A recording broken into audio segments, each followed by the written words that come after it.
नमस्कार दर्शकों। आज के न्यूज़ रूम में आज हम चर्चा करेंगे, मैं और हमारे एडिटर ब्रिजेश व्यास जी। आज हम चर्चा करेंगे राजस्थान की सरकार में जो अफसरशाही है और सरकार का जो तालमेल है उस सब पे हम चर्चा करेंगे।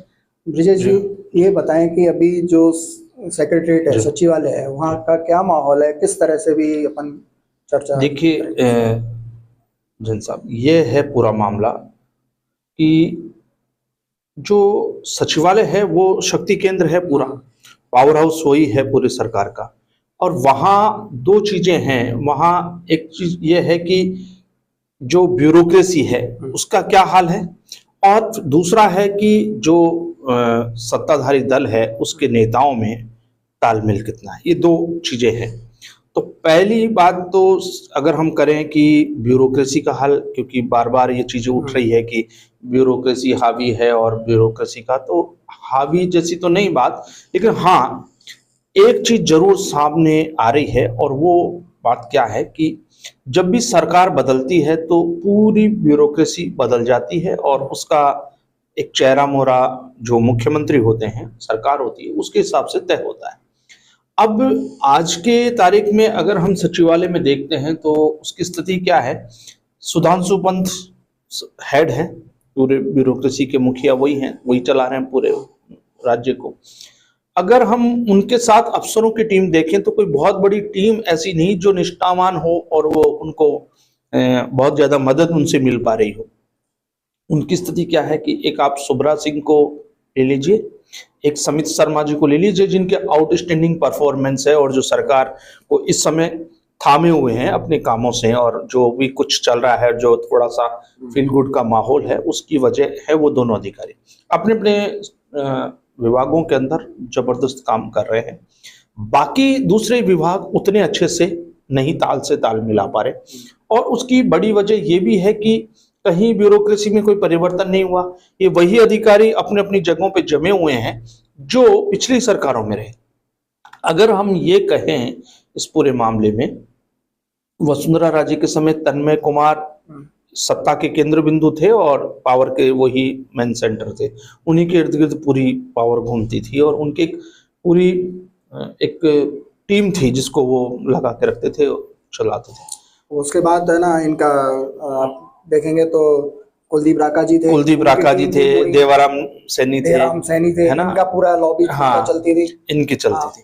तो अब जब ये भजनलाल शर्मा जी की सरकार आई, ये मुख्यमंत्री बने, तब आप मुझे बताइए कि वित्त विभाग के अंदर वही अधिकारी बैठे हैं जो पहले थे। टीम कहीं कोई नहीं बदली, बल्कि एक तो अखबारों में इस बार छपा भी कि पिछला बजट जो अशोक गहलोत जी के समय तैयार किया तब भी वही फोटो थी, और जब अभी भजनलाल सरकार का इससे पहले जब लेखानुदान हुआ तो उसके अंदर भी वही फोटो थी, वो की वही टीम थी।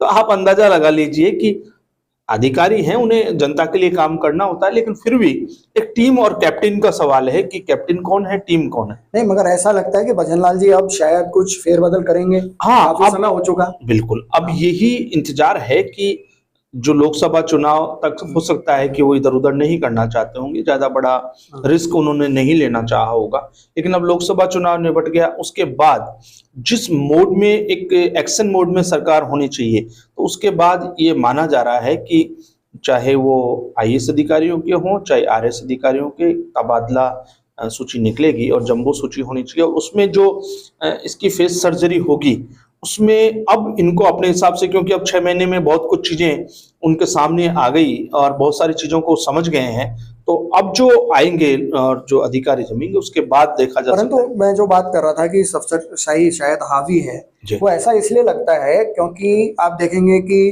किरोड़ी लाल जी मीणा जो कि इतना बड़ा कद रखते हैं और बहुत कद्दावर नेता हैं, बिल्कुल, उनको खुद को सीएस से मिलने जाना। हाँ, ये चर्चा का विषय है। एक विधायक ने भी कहा कि राज्य में अफसरशाही हावी है, ब्यूरोक्रेसी हावी है।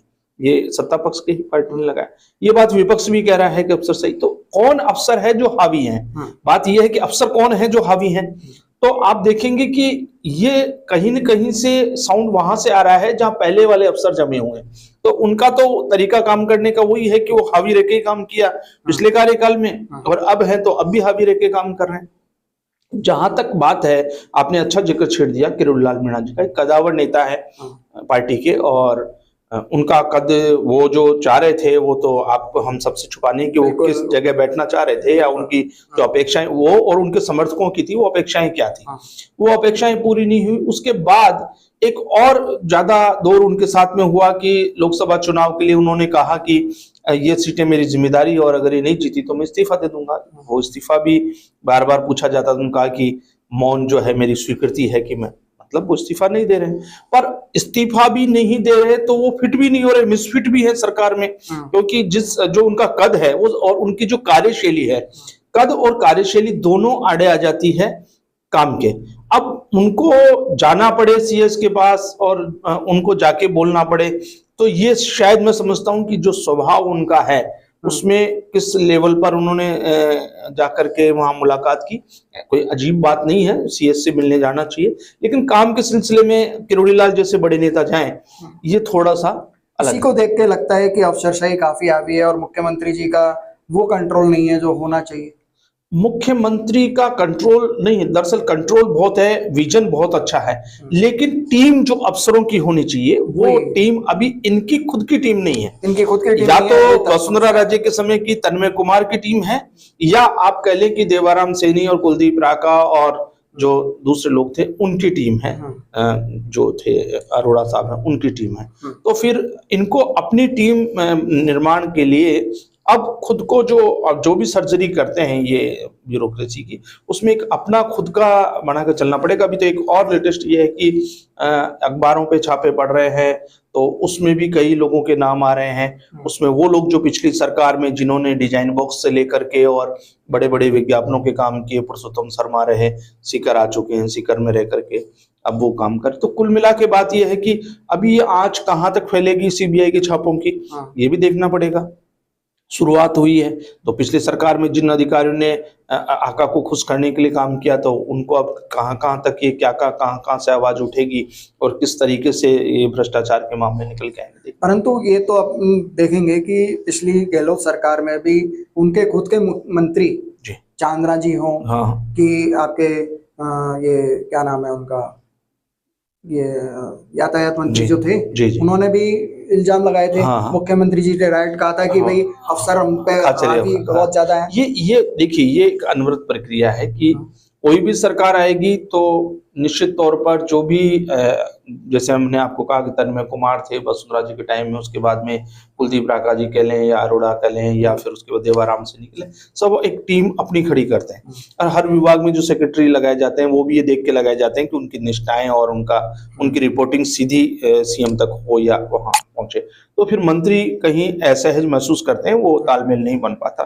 पिछले सरकारों में आवाज उठी और इस सरकार में भी यह शुरुआत हो चुकी है कि किरोड़ी लाल जी जैसे लोग हैं वो थोड़े अपने आप को असहज, हालांकि वो बड़े खुश दिखते हैं, लेकिन वो दर्द जो है, उनकी चुप्पी शोर मचा रही है और वो शोर सबको सुनाई दे रहा है कि उनकी चुप्पी में क्या शोर है। परंतु ये तो सच्चाई है कि सरकार जो चलाते हैं वो ब्यूरोक्रेट्स ही होते हैं जो सरकार चलाते हैं। सरकार तो आती है जाती है, परंतु ब्यूरोक्रेट्स वही रहते हैं। हाँ बिल्कुल, वही रहते हैं।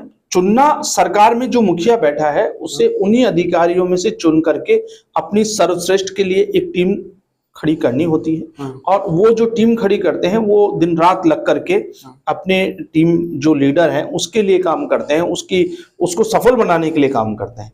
तो वो टीम अभी खड़ी होनी है, वो टीम अभी उसमें जरूरत है, अभी कम लोग हैं उस टीम में। परंतु ये बात सही है कि भाई जो मेन लगाम होनी चाहिए वो तो राजनेताओं के हाथ में ही होनी चाहिए। चुने तो प्रतिनिधि वही है, बिल्कुल उनको काम आना चाहिए लेना उनसे, अधिकारियों से। ये कहते हैं कि ये एक घोड़े पे सवारी करने जैसा है कि ब्यूरोक्रेसी एक घोड़ा है और उसके ऊपर जो शासक बैठते हैं उसको समझाना आना चाहिए। ऐड से वो समझाते हैं कि कैसे चलेगा। तो ये तो आने वाले दिनों में और पता चल जाएगा कि भजनलाल शर्मा जी मुख्यमंत्री के तौर पर कितना प्रशासनिक चुस्त दुरुस्ती के साथ काम करते हैं, कितना जनसेवकों को सम्मान दिलवा पाते हैं और कितना दोनों के बीच समन्वय स्थापित होकर के और राज्य को विकास की राह पर ले जा पाते हैं। एक चीज ये भी सुनने में आ रही है कि भाई ये जो 3 केंद्र शासित प्रदेश बना दिए गए हैं जिसमें राजस्थान, मध्य प्रदेश और छत्तीसगढ़ है, तो ऐसा तो नहीं केंद्र के ऊपर आश्रित होने की वजह से मुख्यमंत्री जी कम नहीं, जोर पड़ रहे हैं? अब तो जो स्थिति रहेगी उसमें उनके खुद के पास समय नहीं रहेगा। जिस तरह के वातावरण है उसमें खुद के पास समय नहीं रहेगा, इसलिए इनके पास काम करने के लिए काफी मौके रहेंगे। और उस मौकों का किस तरह से ये अपना लाभ उठा के और अपने विजन के साथ राज्य को आगे ले जाते हैं, ये इनको खुद को देखना होगा। और वो पता चलेगा अब जो ये टीम बनाते हैं और जिस ढंग से IAS अधिकारियों की टीम बनती है, उससे पता चलेगा क्या होता है। चलिए, बहुत बहुत बहुत धन्यवाद। धन्यवाद। चर्चा कर रहे थे न्यूज रूम में, आगे भी हम चर्चा करते रहेंगे। धन्यवाद विनीत जैन, ब्रिजेश जी के साथ।